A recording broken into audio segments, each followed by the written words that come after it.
Eh bien, salut tout le monde, c'est XR, j'espère que vous allez bien. Écoutez, moi ça va nickel comme d'habitude.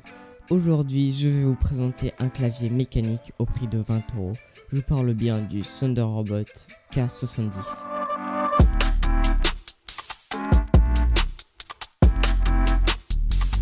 Alors pour le déballage, nous allons retrouver un packaging très simple.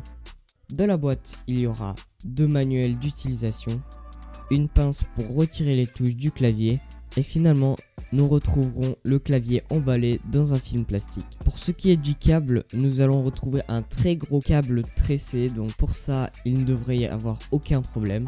Alors ce qui m'a vraiment étonné sur ce clavier, c'est surtout pour le prix de 20 €, c'est le fait que le châssis est fait entièrement en aluminium. Donc là le clavier est vraiment très résistant. Par contre pour le rétroéclairage, je vais peut-être dégoûter quelques-uns, mais celui-ci est monochrome, ce qui veut dire que le clavier n'affiche qu'une seule couleur. Donc nous allons retrouver du bleu sur les touches directionnelles et sur la touche Windows, et pour les autres touches, nous retrouverons du rouge.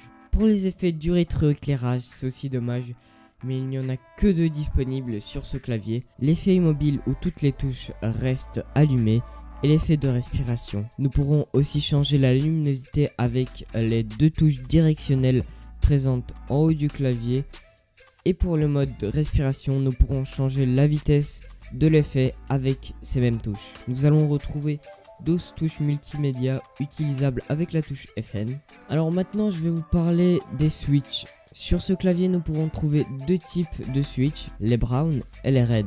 Pour ma part j'ai choisi le modèle avec les switches brown. Maintenant je vais vous faire écouter le bruit que le clavier fait tout simplement quand on l'utilise. Comme ça vous vous faites une petite idée.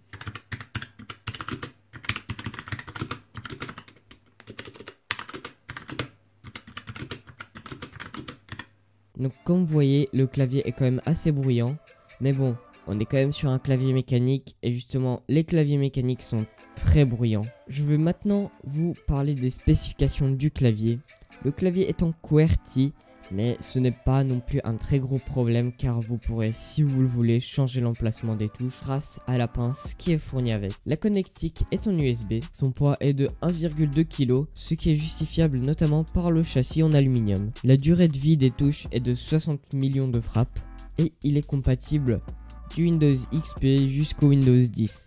Par contre, pour ce qui est des autres systèmes d'exploitation comme Linux et macOS, ce n'est pas précisé, donc je ne peux pas vous le dire si c'est vraiment compatible. Alors en ce moment, ce clavier est disponible au prix de 20,75 € sur Gearbest. Bien sûr, le lien est en description. Et donc en conclusion, ce clavier je vous le conseille vivement car pour le prix de 20 €, la qualité des matériaux, le design et la performance de ce clavier est plus que très correcte. Bien sûr, je n'ai pas du tout été payé pour faire cette vidéo.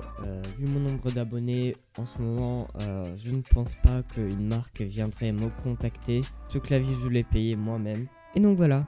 La vidéo touche à sa fin, j'espère qu'elle vous aura plu. Si c'est le cas, n'hésitez pas à mettre un gros pouce vers le haut et aussi à vous abonner si ce n'est pas déjà fait. Sur ce, moi je vous dis à une prochaine vidéo. Allez, ciao tout le monde, c'était XR.